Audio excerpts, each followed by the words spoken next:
గౌరవనీయులు ఉప ముఖ్యమంత్రి బట్టి విక్రమార్క గారు నేను అడిగిన ప్రశ్నకు వారు సమాధానం ఇచ్చారు. రాష్ట్ర ప్రభుత్వం ఎఫ్ఆర్బిఎం కింద తీసుకున్న అప్పులు 51,277 కోట్లని చెప్పారు. అఫ్కోర్స్ ఈరోజు ఉదయం నేను రిజర్వ్ బ్యాంక్ ఆఫ్ ఇండియాది కూడా రిపోర్ట్ తీసుకున్న పొద్దున్నే నెట్లో. ఈరోజు కలిపితే ఇంకో 3,000 కోట్లు పెరిగింది. ఆల్రెడీ ఇంతకుముందే 2003వ తారీఖు 5వ తారీఖు తీసుకున్నారు. ఇవాళతో కలిపితే ఇంకో 1000 పెరిగింది. 55,277 కోట్లు ఎఫ్ఆర్బిఎం కింద తీసుకున్నారు. కార్పొరేషన్ గ్యారంటీల కింద 61,991 కోట్లు తీసుకున్నారు. 10,099 కోట్లు గ్యారంటీ లేకుండా తీసుకున్నారు. మొత్తంగా కాంగ్రెస్ పార్టీ ఏడాది పాలనలో చేసిన అప్పు ఎంత అంటే 1,27,208 కోట్లు. ఒక్క ఏడాదిలో వీళ్ళు చేసిన అప్పు 1,27,208 కోట్లు. 5 ఏళ్లకు మనం లెక్క కడితే ఎంత అవుతుందంటే అధ్యక్ష 6,36,040 కోట్ల రూపాయలు 5 ఏళ్లలో కాంగ్రెస్ ప్రభుత్వం చేయబోయే అప్పుగా దీన్ని బట్టి మనకు స్పష్టంగా కనబడతా ఉంది. ఇకపోతే అధ్యక్ష ఈ మధ్యకాలంలో కాంగ్రెస్ పార్టీ నాయకులు వైట్ పేపర్, కాంగ్రెస్ పార్టీ పెట్టిన వైట్ పేపర్ బుక్ కూడా తెచ్చాను అధ్యక్ష. ఇది వైట్ పేపర్. అదేవిధంగా బట్టి విక్రమార్క గారు ఈ సభలో పెట్టిన పేపర్. దీని ఆధారంగా నేను పోయినసారి బడ్జెట్ సమావేశాల్లో కూడా చాలా స్పష్టంగా చెప్పాను. మీరు గతంలో బీఆర్ఎస్ పార్టీ 10 ఏళ్ల కాలంలో 671 అని ఒకరంటారు, 7 లక్షల కోట్లని ఒకరంటారు, 711 అని నోటికి వచ్చినట్టు మాట్లాడుతున్నారు. I challenge in this house, ఒకరోజు స్పెషల్గా డిబేట్ పెడతారా పెట్టండి, లేదు ఆడిటర్లను పిలిచి పెడతారా, ఫైనాన్స్ డిపార్ట్మెంట్ పెట్టి పిలుస్తారా పిలవండి. ఐ వాంట్ టు ప్రూవ్ 10 ఏళ్ల బీఆర్ఎస్ కాలంలో జరిగిన మొత్తం అప్పు కేవలం 4,17,496 మాత్రమే. కానీ గోరంతలు కొండంతలు చేసి గోబల్స్ ప్రచారం చేసేటువంటి ప్రయత్నాన్ని ఈ సభ ద్వారా నేను తీవ్రంగా ఖండిస్తూ ఉన్నాను. గతంలో గౌరవనీయులు బట్టి విక్రమార్క గారు ఎన్నికల ముందు ఆదాయాన్ని సమకూర్చడంలో కాంగ్రెస్ పార్టీకి అపారమైనటువంటి అనుభవం ఉంది, హామీలన్నీ నెరవేర్చడం మాకు పెద్ద సమస్యే కాదు అని ఎన్నికల ముందు చెప్పారు. వీడియో కూడా ఉంది, కావాలంటే పంపిస్తాను. ఇప్పుడు అధికారంలోకి వచ్చిన తర్వాత ఏమైంది, ఏడాది అయింది, హామీలు ఎప్పుడు అమలు చేస్తారంటే అప్పుల పేరు చెప్పి తప్పించుకునేటువంటి ప్రయత్నం చేస్తున్నారు. ఒక అబద్ధాన్ని 100 సార్లు చెప్తే నిజమైతే అనే విధంగా గోబల్స్ ప్రచారం చేస్తూ ఉన్నారు. అందుకే ఈ శాసనసభ వేదికగా సభ్యులకు రాష్ట్ర ప్రజలకు కూడా ఈ 7 లక్షల కోట్ల అప్పు అని కాంగ్రెస్ పార్టీ చేస్తున్న ప్రచారం తప్పు అని ఈ సభ ద్వారా రాష్ట్ర ప్రజలకు నేను తెలియజేయదలుచుకున్న అధ్యక్ష ఆర్బీఐ కంటే గొప్ప వాళ్ళు అయితే ఉండరు అధ్యక్ష. ఇన్ఫ్యాక్ట్ అధ్యక్ష ఈ 4,17,496 కోట్లలో కూడా 10 ఏళ్ల బీఆర్ఎస్ పాలనలో 4-5 ప్రత్యేకమైన విషయాలు ఉన్నాయి. 2 వరుస కరోనా సంవత్సరాలు రావడం వల్ల కేంద్ర ప్రభుత్వం అప్పుడు మొత్తం దేశం యొక్క ఎకానమీ అతలాకుతలమైంది. మీరు రాష్ట్రాలు 1.75% అదనంగా అప్పులు తీసుకోండి, క్యాపిటల్ ఎక్స్పెండిచర్ చేయండి అని కేంద్ర ప్రభుత్వం చెప్పడం వల్ల మనము తీసుకున్నటువంటి అప్పులు కూడా ఉన్నాయి. ఇది కాకుండా ఉదయ్ స్కీమ్ ద్వారా సార్ లెట్ మీ కంప్లీట్, ఆ తర్వాత అని చెప్పమనండి. Let me complete. Speaker sir, Harish Rao గారు సభలో చాలా సంవత్సరాల నుంచి ఉన్నా అని చెప్తా ఉన్నారు. వారికి అన్ని రూల్స్ తెలుసు, నిబంధనలు అన్నీ తెలుసు. క్వశ్చన్ అవర్లో క్వశ్చన్ అడుగుతారు, సమాధానం చెప్తాం. క్వశ్చన్ ఉంటుంది కానీ వారు షార్ట్ డిస్కషన్ లాగా ఉపన్యాసం చెప్పుకుంటూ పోతూ ఉన్నారు. మరి వారికి అనుభవం లేకనా కావాలని సభను తప్పుదోవ పట్టించడం కోసం చేసే ప్రయత్నమా? మీరు అడిగారు, ఈ అప్పుల పైన మీరు తప్పుదోవ పట్టిస్తూ ఉన్నారు, గోబల్స్ ప్రచారం చేస్తున్నారు, ఏదంటే సభలో చర్చ పెట్టండి. ఎస్, మేము రాగానే సభలో చర్చ ఉండాలనే వైట్ పేపర్ పెట్టాము మీరు చేసిన తప్పులు అన్నింటినీ. మళ్ళీ కావాలని అడుగుతుంటే మాకేం అభ్యంతరం లేదండి. మేము అసలు పూర్తిగా ఈ సభకి రాష్ట్ర ప్రజలకి వాస్తవాలన్నీ తెలియాలనేటువంటి ఆలోచనలో స్పష్టంగా ట్రాన్స్పరెంట్గా ఉన్న గవర్నమెంట్ ఇది. ఏది దాచుకోవాలని ప్రయత్నం చేయాలి మీలాగా. సో మీరు వాళ్ళ చర్చ పెడదామన్నా ఫైన్, షార్ట్ డిస్కషన్కి వీఆర్ రెడీ. మీరు ఏదో ఏ ఫామ్లో ఇస్తారో ఇవ్వండి, గౌరవ సభాపతి గారికి ఇవ్వండి, వారి అనుమతితో వారు ఇస్తే టైం ఇస్తే we are ready to debate sir. అంతేగాని ప్రశ్నలంతా వదిలిపెట్టి మొత్తం పాత కథలన్నీ చెప్పుకుంటూ వారి చరిత్ర అంతా చెప్పుకోవడానికి ప్రయత్నం చేస్తే అది వినటానికి మేము ఈ క్వశ్చన్ అవర్ ఇట్లా వేస్ట్ చేయొద్దు అధ్యక్ష. ఎవరు భుజాలు తడుముకుంటున్నారో స్పష్టంగా అర్థమైంది, ప్రజలైతే చూస్తున్నారు. అయితే గౌరవ డిప్యూటీ స్పీకర్ గారి యొక్క సవాల్ను నేను స్వీకరిస్తా ఉన్నా. ఆల్రెడీ బీఆర్ఎస్ పార్టీ తరఫున మేము ప్రివిలేజ్ మోషన్ ఇచ్చాం. Privilege motion on honourable deputy CM we have given sir. That privilege motion is pending. Sir మళ్ళీ సభను కూడా మళ్ళీ తప్పుదో పట్టిస్తున్నారు అధ్యక్ష. మళ్ళీ తప్పుదో పట్టించిన అంటే లేస్తే సత్యదూరమైన మాటలు మాట్లాడటం తప్ప వాస్తవాలు మాట్లాడితే తల పగిలిపోతారు అని ఏమైనా శాపం ఉందని నా అనుమానం అధ్యక్ష. వీళ్ళకి అస్సలు వాస్తవాలు మాట్లాడరు అధ్యక్ష, అన్ని సత్యదూరాన్ని. ఏంది ప్రివిలేజ్ మోషన్? మీరు ఆ ప్రివిలేజ్ మోషన్ ఇచ్చేది అధ్యక్ష. వీళ్ళు ప్రివిలేజ్ మోషన్ ఇస్తారా సభా నిబంధనల గురించి, సభా నియమాల గురించి? దేనికి ప్రివిలేజ్ మోషన్ అధ్యక్ష? దేనికి? నేను నిన్న చూపించాను నేను అధ్యక్ష. రూల్స్ బుక్ వాళ్ళ హయాంలో తయారు చేసింది. పాత రూల్స్ బుక్ అన్నిటిని కూడా మార్చేసి వాళ్ళకు అనుకూలంగా ఉండేటట్టుగా రూల్స్ బుక్ అంతా తయారు చేసుకొని సభలో పెట్టి ఆ రూల్స్ బుక్లో ఏం చూపించారు అధ్యక్ష? స్పష్టంగా ప్లకార్డ్స్ తీసుకొని రావద్దు, స్లోగన్స్ ఇవ్వద్దు, పొరపాట్లు అట్టు చేస్తే వాళ్ళ మీద చర్యలు తీసుకోవాలని చెప్పి అన్ని చాలా స్పష్టంగా రూల్స్ బుక్లో పెట్టి నిన్న మీరు చేసింది ఎందుకు అధ్యక్ష? ఏం చేశారు మీరు?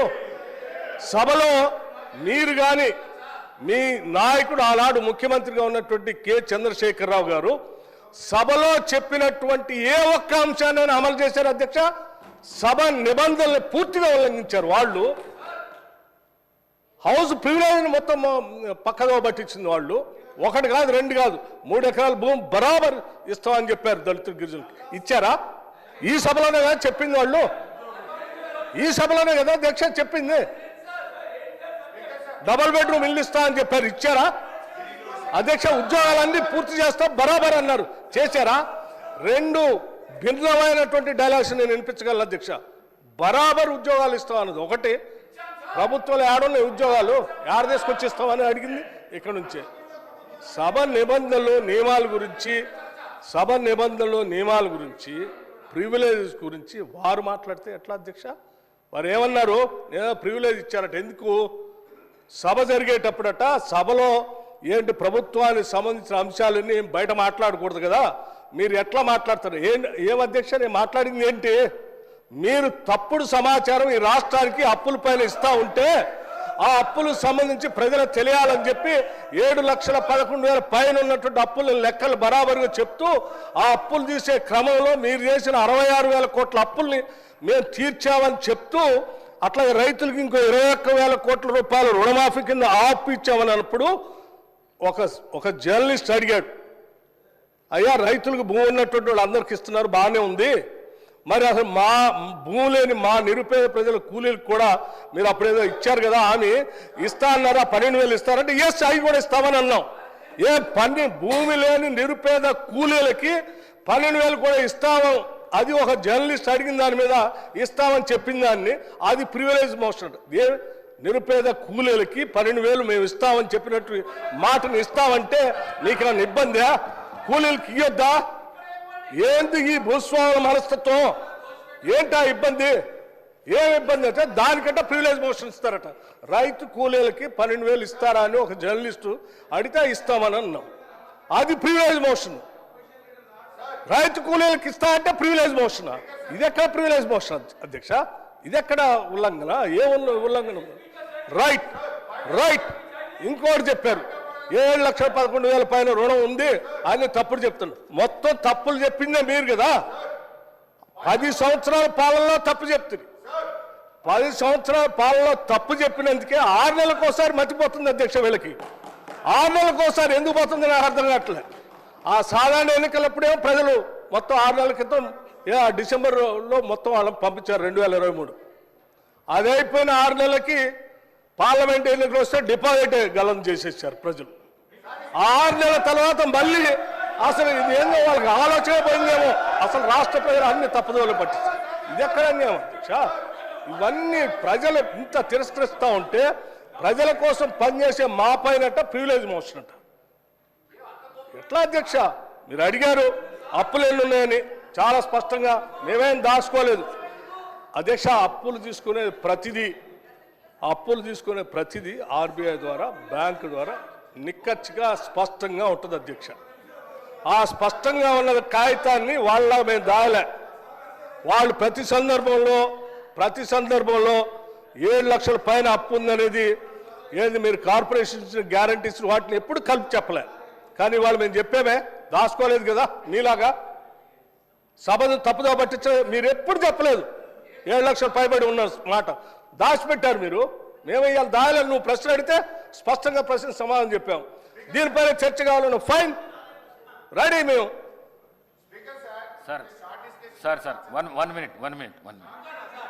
వన్ మినిట్ హరీష్ రావు గారు, మీరు అడిగిన ప్రశ్నకు కరెక్ట్గా మీరు అడిగితే ఈ డైవర్షన్స్ కావు. ఈ డైవర్షన్స్ అయితే 1 అవర్ లోపల నీకు 10 క్వశ్చన్స్ ఏడాగా కంప్లీట్ అవుతాయి. దయచేసి మీరు వేరే దానికి పోకుండా క్వశ్చన్కు సంబంధిత ప్రశ్నలే అడగండి మీరు దయచేసి ప్లీజ్. హరీష్ రావు గారు. స్పీకర్ సార్, మాకు మాత్రమే నీతులు చెప్తారు, అటువైపు ఎందుకు చెప్పారు సార్? అదే మీరు ఇప్పుడు వారు మొత్తం రాజకీయ ఉపన్యాసం చేయొచ్చు, రాజకీయం అంతా మాట్లాడొచ్చు. నేను I was confined to the subject sir. నేను డీవియేట్ కాలేదు. దయచేసి మీరు మా హక్కులను కాపాడాలి సార్. వికారాబాద్ ప్రజలు కూడా చూస్తున్నారు సార్, మా హక్కులు కాపాడాలి సార్. మీరు ఇక్కడ స్టార్ట్ అయితే అధ్యక్ష, స్పీకర్ సార్, మీరు ఒక విషయాన్ని క్లారిఫై చేయాలి. ఆ రకంగా శాసించడం కరెక్ట్ కాదు సార్. అధ్యక్ష, నాకు హరీష్ రావు గారి మీద చాలా హరీష్ రావు గారి మీద చాలా గౌరవం ఉంది అధ్యక్ష. వారు సీనియర్ సభ్యులు, గతంలో 10 ఏళ్ళు ఉన్నారు, అంతకుముందు కూడా ఉమ్మడి రాష్ట్రంలో ఉన్నారు, ఇప్పుడు కూడా ఉన్నారు అధ్యక్ష. వారు మాట్లాడితే పదే అసలు సభాపతి అన్నా సభా స్థానం అన్నా గౌరవం లేకుండా వాళ్ళు మాట్లాడుతుంటే ఎట్లా అధ్యక్ష? నిన్న అధ్యక్ష నేను చూశాను, బీఎస్సీ సమావేశం జరిగేటప్పుడు అధ్యక్ష వీళ్ళు చేసింది ఏంది, బీఎస్సీ సమావేశం జరిగేటప్పుడు నిన్న కూడా నిరసన చెప్పిపోయారు అధ్యక్ష. నేను అందుకే చెప్తాను, బీఎస్సీ సమావేశం జరుగుతూ ఉంది. 10 ఏళ్ళు బీఎస్సీలో ఏం చేసావు అధ్యక్ష? మీకు సభకి రాష్ట్ర ప్రజలకు కూడా తెలియాలి ఏం చేసావు అధ్యక్ష. బిజినెస్ సభలో ఏం బిజినెస్ జరగాలనేది అధ్యక్ష సభలో ఏం బిజినెస్ జరగాలో, ఎన్ని రోజులు జరగాలనేది పైన సభాపతి స్థానంలో ఉన్నటువంటి పోచారం శ్రీనివాస్ రెడ్డి గారు అక్కడ కూర్చునేవాళ్ళు, అవతల నుంచి మీరు వచ్చేవాళ్ళు, యువతల నుంచి సిఎల్పి నాయకుడిగా ప్రతిపక్ష నాయకుడిగా నేను కూడా ఆ బీఎస్సీ మీటింగ్లో ఉన్నాను. ప్రతి సందర్భంలో ప్రభుత్వ పరంగా ముందుగా ప్రతిపక్షాలు అడిగి మీరేం చెప్పాలనుకుంటున్నారు, ఎన్ని రోజులు కావాలి మేము చెప్పేవాళ్ళం. చెప్పి ఈ అంశాలన్నీ తీసుకోవాలి, ఇన్ని రోజులు కావాలంటే సరే. అప్పుడు గౌరవ ముఖ్యమంత్రి గారు చంద్రశేఖరరావు గారు కానీ లేకపోతే వారి తరఫున హరీష్ రావు గారు కానీ వచ్చి వాళ్ళు ఏం చెప్పేవాళ్ళు అధ్యక్ష, రైట్ చాలా సంతోషం, మీరు ప్రతిపక్ష పార్టీగా మీరు ఏ అంశాలు తీసుకోవాలనుకుంటున్నారో ఆ అంశాలన్నింటినీ గౌరవ సభాపతి గారికి ఇవ్వండి, ఎన్ని రోజులు నడపాలనుకుంటున్నారో అన్ని రోజులు కూడా రాసివ్వండి, మేము కూడా ఆ అంశాలన్నీ రాసిస్తాం. మిగతా ప్రతిపక్షాలకు సంబంధించిన వాళ్ళు అందరూ వారికి ఇచ్చిన తర్వాత వారు పరిశీలన చేసి ఏ అంశాలు తీసుకోవాలి, ఎన్ని రోజులు నడపాలని నిర్ణయం చేస్తారో సభాపతి గారికి ఒప్పచెప్దామని లేచి వచ్చేవాళ్ళం. లేదు నేను ఎక్కడ చెప్పాలంటే లేదు